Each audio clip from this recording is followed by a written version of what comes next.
Di tengah hiruk-pikuk Jakarta, di antara gedung-gedung tinggi dan lalu lintas yang tak pernah berhenti, tersimpan sebuah ruang kecil penuh mimpi. Di Tebet Timur, anak-anak belajar bukan hanya tentang gerak, tetapi tentang identitas, tentang budaya, dan tentang Indonesia.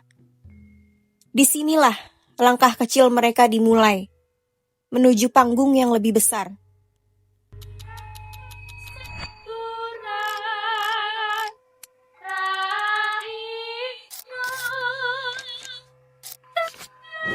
Tari bukan sekedar gerakan tubuh, ia adalah bahasa. Bahasa yang menyampaikan sejarah, nilai, dan jati diri bangsa. Sanggar Tari Tebet Timur hadir sebagai ruang belajar tempat anak-anak mengenal budaya leluhurnya di tengah arus modernisasi yang terus bergerak cepat. Setiap hentakan kaki, setiap ayunan tangan adalah bentuk cinta pada warisan budaya Indonesia. Untuk menggali lebih dalam perjuangan tersebut, hadir Ibu Eti bersama para pelatih yang turut mendedikasikan diri mereka demi bangsa.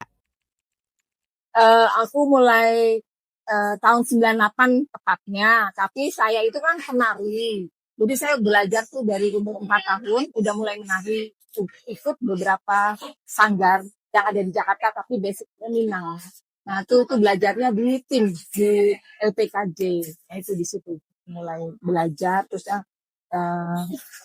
jadi semuanya daerah itu aku bisa belajar dari tahun di LPKJ tim itu. Sebenarnya aku sih sebetulnya dulu ikut Sanggar Padu Raksa ya, sama maestro penari Remo pertama di Jakarta. Dia datang untuk istana dan dia keliling-keliling dunia udah duluan, namanya almarhum Ajis ya. Nah, Mas Ajis itu aku kolaborasi. Nah, sebenarnya Padu Raksa dulu, tapi setelah Padu Raksanya ternyata banyak banget dan dia memang juara terus. Aku terusnya karena daerahnya kita di lokasi Tebet, aku bikin untuk di Tebet Timur. Jadi itu aku mikir karena untuk memperjuangkan supaya anak-anak cinta budaya Indonesia dibanding dia terlena sama dari dulu Korea tuh lagi booming ya. Nah, jadi aku pengen anak-anak mencintai budaya Indonesia. Memang umurnya 5 tahun, tapi kalau dihitung banyaknya udah banyak banget karena udah banyak yang lulus gitu. Karena aku kebetulan dipercaya sama sama Mas Eko Supriyanto waktu Asian Games 2018. Itu aku diminta 300 penari handle. Nah, jadi J1, J2, J3, J4. J1 Jakarta, Jawa Tengah, Jawa Barat, dan Jawa Timur. Koreo kebetulan karena aku basicnya dari Jawa Timur, kemarin aku menemukan tari Madura dan Betawi. Untuk tari Dagon saya belum berani karena setiap masing-masing daerah itu punya pakem atau dasar beda-beda. Jadi kayak misalnya dari Aceh kan Maman, terus kalau dari Batak tuh tortornya. Jadi aku mempelajari tapi yang bisa menciptakan yang domisili aku tinggal sama yang kita belajar dari basic dari ada gurunya lah. Itu karena tarian itu kayaknya udah darah daging ya, jadi kayaknya seni itu udah udah rasa, udah dalam, jadi apapun kayaknya enjoy gitu. Jadi apapun masalah atau apa kalau aku menari itu kayaknya hilang semuanya. Jadi dengan rasa cinta itu aku bisa cinta banget sama seni. Jadi benar-benar pekerja seni ingin aja karena sekarang kan luas. Ini kalau dulu kita masih muda jadi penari ya, tapi untuk sekarang karena aku ingin anak-anak Indonesia itu cinta sama budaya Indonesia, jadi aku seniman aja, aku ingin mengajarkan atau membagi ilmu saya, melatih supaya anak-anak itu cinta sama budaya Indonesia. Ya sih sama aja ya. Kok aku bilang sama aja semua sih. Sekarang tergantung anak terima nangkepnya. Kalau anaknya pinter kayaknya kayak contoh kan karena aku ngajar beberapa SD. Dari SD itu ada 5 SD Global Prestasi, Kinderfield yang TK, terusnya ada SD Muhammadiyah 06, SD Menteng Dalam, ada SMP Negeri 33. Itu masing-masing beda-beda. Kalau prestasi tertinggi aku rasa dari suku dinas budaya atau dinas budaya Jakarta. Itu aku dapat. Misalnya sana gini, kita ada 600 sanggar yang terdaftar di dinas budaya. Nah, itu kalau kita ikut kurasi atau grade, nah itu adalah penghargaan tertinggi ya, gitu. Jadi misalnya aku dapat grade berapa dan itu kan jadi anak-anak bisa pentas. Di saat yang lain memilih untuk mengikuti tren yang terjadi, ada anak-anak bangsa yang ingin memajukan Indonesia melalui kota asalnya. Salah satunya adalah anak muda yang berasal dari Bali, yang ingin memajukan tari Bali di Indonesia dengan dedikasinya. Aku mulai belajar tari Bali itu kalau nggak salah dari umur kurang lebih 5 tahun. Awalnya itu aku belajar di pura terdekat di rumahku, di Pura Lenteng. Jadi aku belajarnya waktu masih umur 5 tahun di pura tersebut. Awalnya ini kan aku juga masuk universitas yang pendidikan ya Kak. Jadi kayak aku punya ilmu, aku salurkan ke anak-anak gitu. Jadi nggak putus di aku. Jadi apa ya? Biar apalagi khususnya tari Bali ya, karena jarang banget di Jakarta, khususnya ya Jakarta ya. Kalau Indonesia kita kejauhan. Kita di Jakarta itu untuk tari Bali, sanggar tari Bali itu hanya sedikit. Yang sangat terkenal itu biasanya Saraswati, Kencana Mas, Kembalikan Baliku. Itu memang yang khusus Bali. Cuman di sanggar tari ini memang dia ada Nusantaranya dan ada Balinya. Jadi maksud aku tuh, jadi di mana sanggar Nusantara pun di situ juga ada materi Bali. Nggak cuman terfokuskan untuk sanggar Bali aja. Oke, persiapan untuk bisa go internasional dengan materi tari Bali itu sangatlah amat tidak mudah ya tentunya. Karena dimana kita tahu banyak orang-orang yang mengetahui tari Bali gitu. Dimana kalaupun kita salah menarikan, salah memberikan materi itu sangat fatal sebenarnya. Jadi kesiapannya itu benar-benar harus matang di sanggar ini gitu. Kayak misalkan agam-agam tertentu itu anak-anak masih, khususnya di Jakarta, itu sangat amat sulit untuk benar-benar seperti yang ada di Bali ya. Itu sebenarnya kesiapannya sangat amat lama dan harus matang banget, sehingga kita bisa go internasional gitu. Sebenarnya kita tidak ada yang tidak bisa ya Kak. Cuman memang kita harus ekstra lebih untuk latihannya. Persiapannya pasti di latihan, mentalnya mereka anak-anak untuk siap dilihat banyak negara, dilihat banyak orang, di mana mereka menari tarian Bali, yang di mana di Jakarta ini basicnya sangat sedikit ya, yang Bali gitu sih. Kesiapannya pasti latihan, mentalnya mereka, dan kemauan mereka untuk bisa. Harapannya itu tentu bisa menyalurkan ke anak-anak lainnya ya, nggak cuman hanya belajar. Misalkan aku ngasih materi Bali, jadi anak ini tuh harus menyalurkan kembali gitu, biar tari Bali itu banyak dikenal di masyarakat luas, khususnya ya di Jakarta dulu. Bagi mereka, latihan bukan hal yang mudah. Keringat, lelah, dan disiplin menjadi bagian dari keseharian. Namun di balik itu, ada tawa, semangat, dan mimpi yang perlahan tumbuh. Mereka belajar percaya diri, belajar bekerja sama, dan belajar bahwa mimpi besar selalu berawal dari langkah sederhana. Saya berlatih mendapatkan tarian itu dari kecil, dan kebetulan saya lahir dari keluarga seni gitu. Jadi dari kecil itu orang tua saya sudah mendidik saya, dipertemukan dengan dunia tari, dunia musik, dan dunia vokal. Istilah faktor genetik itu lebih akurat mengenai keahlian kita itu. Jadi gen dari orang tua itu lebih kuat. Walaupun aku mencoba untuk ke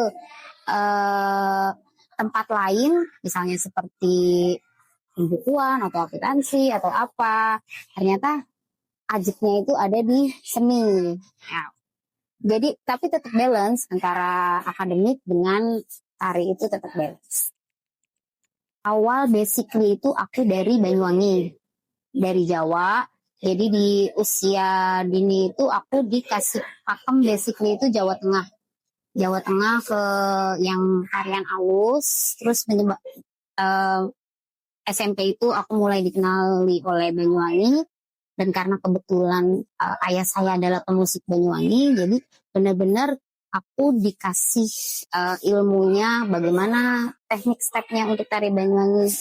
setelah SMP itu di SMA itu mulailah belajar di Nusantara dengan ikut kelas-kelas menari, sama juga seperti ikut kelas-kelas sanggar, dan juga saat event-event banyak kan biasanya event-event acara-acara besar butuh penari, itu biasanya mereka cabutan penarinya. Nah di situ aku belajar dari teman-teman juga yang kasih koreografi, dan kebetulan kakak saya itu lulusan seni tari. Di situ pun aku juga ikut belajar, di mana saat masa-masa musimnya sesi ujian koreografi, aku pun di situ diterjunkan oleh mahasiswi Universitas Negeri Jakarta untuk membantu proses karyanya mereka.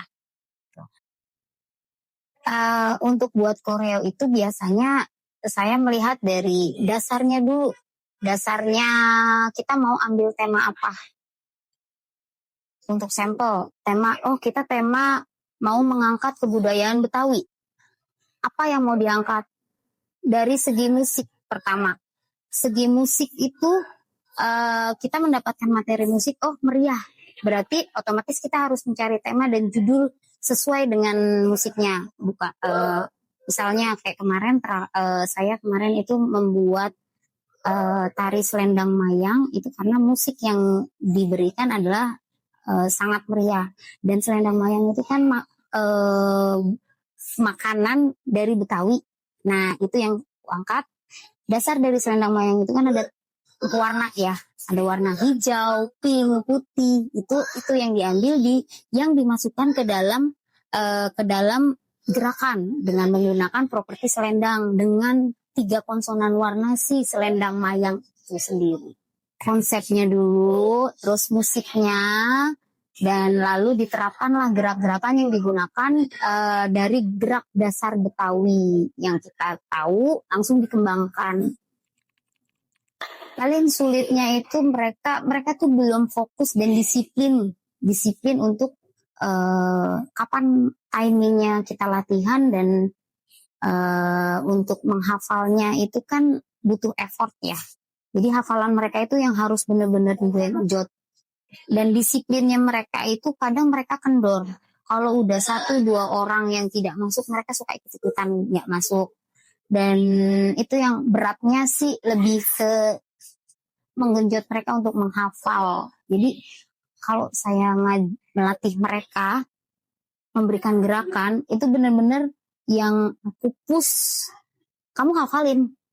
Minggu depan kalau nggak hafal ya kalian cari materi sendiri, seperti itu.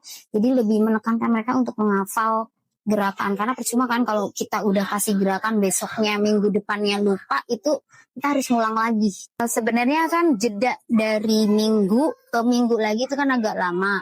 Di sesi dia Senin, Selasa, Rabu, Kamis itu kan dia di sekolah. Kalau mereka disiplin untuk mengulang kembali di rumah, itu pasti mereka nggak akan keskip materinya. Tapi kalau dia di rumah pun tidak mengulang, itu sama aja, sama seperti pelajaran di sekolah. Kalau kita tidak ulang di rumah, itu kan dia pasti akan lupa rumusnya seperti apa. Nah itu sih sebenarnya aku selalu ngingetin di grup orang tua, mama tolong reminder ya untuk materi ini, itu selalu diingetin. Untuk kalau by request instansi itu biasanya kita extra time untuk latihan, disesuaikan dengan jadwal mereka after pulang sekolah. Dan memang kesulitannya kita kalau ada event dari instansi itu, kita menyatukan anak-anak ini, karena kan mereka dari backgroundnya sekolah-sekolahnya berbeda, tidak dari satu sekolah. Jadi menyatukan jadwal mereka itu, ada yang pulang jam 3, ada yang pulang jam 5. Jadi mau nggak mau kita malam baru latihan jam 9, sedangkan besok udah harus sekolah. Itu kalau sekolah normal. Tapi kalau lagi ujian tiba-tiba dapat panggilan dari instansi luar, itu rasanya bener-bener dak-dikduk, siapa nih anak-anaknya yang dipilih, karena mereka kan fokus sekolah ya, apalagi ujian gitu. Tapi alhamdulillahnya mereka tuh masih bisa bagi waktu, kita tetap masih menyatukan waktunya mereka, supaya mereka tuh sama-sama latihannya bareng, tidak satu-satu, atau yang hari ini cuma ada si A, hari ini adanya cuma B, siapa, kan agak susah. Jadi jalan tengahnya benar-benar di malam hari udah. Untuk ciri khas kita ini sebenarnya fokusnya dari Jawa Timur. Nah, karena memang Ibu Eti sendiri pun masih aktif ikut pelatihan dari Anjungan Jawa Timur yang di Taman Mini. Awalnya di situ. Lalu kita mulai bersaing dengan sanggar-sanggar lain. Oh, oke lah, kita coba untuk keluarin DKI Jakarta. Karena dari Dinas Kebudayaan pun mereka melakukan kurasi menggunakan tarian khusus DKI Jakarta. Kalau berpijak dengan daerah lain sepertinya agak kurang. Jadi kita bertahan di dunia seni untuk di DKI Jakarta memang harus mengangkat budaya DKI Jakarta. Untuk persiapannya itu prosesnya kita udah masih latihan, belum menyatukan dengan kebetulan bergabung dengan komunitas sekolah lain. Iya, komunitas sekolah lain. Jadi sampai saat ini kita masih latihan masing-masing dulu. Kemungkinan di awal Januari itu baru di-push untuk bareng-bareng. Harapan saya sebagai pelatih berharap kita mendapatkan Grand Prix gold medal untuk bisa membawa piala emas ke Jakarta dan Indonesia pastinya, dan bisa diakui oleh dinas, dan berharap mereka disiplin aja, itu inti utama untuk mendapatkan kemenangan, itu lebih disiplin. Kalau bantuan sih kita belum ya, lebih kita masih mandiri. Kalau sponsorship itu masih tergantung dari instansi siapa yang mau ini, tapi support dari pemerintah itu hanya memberikan wadah anak-anak kami dari Sanggar Tari Tebet ini bisa tampil di ruang publik yang mereka adakan. Misalnya mereka ada agenda untuk peresmian atau workshop budaya, dan di situ pengisi acaranya itu mereka pilih anak-anak kami. Nah, itu paling supportnya di situ aja. Jadi untuk yang lain-lain masih belum. Untuk anak-anak sanggar berharap jangan kendor untuk latihan dan lebih cinta sama budaya kita sendiri, agar mereka bisa melestarikan budaya Indonesia. Kalau bukan mereka, siapa lagi? Karena mereka adalah generasi-generasi bangsa yang akan melanjutkan yang sudah maestro-maestro itu. Dan untuk pemerintah lebih intens lagi untuk menyelenggarakan program-program seni, walaupun sudah banyak tapi masih banyak yang tidak terpilih atau terpilihnya itu masih asas dekat oleh siapa. Jadi kita berharap pemerintah lebih open untuk semua kalangan gitu aja. Perjalanan ini masih panjang, tantangan masih banyak, namun langkah mereka tak akan berhenti. Karena selama ada gerak, ada semangat, dan ada mimpi, tarian Indonesia akan terus melangkah, menembus batas, dan menyapa dunia. Dari Tebet Timur, untuk Indonesia, dan untuk dunia.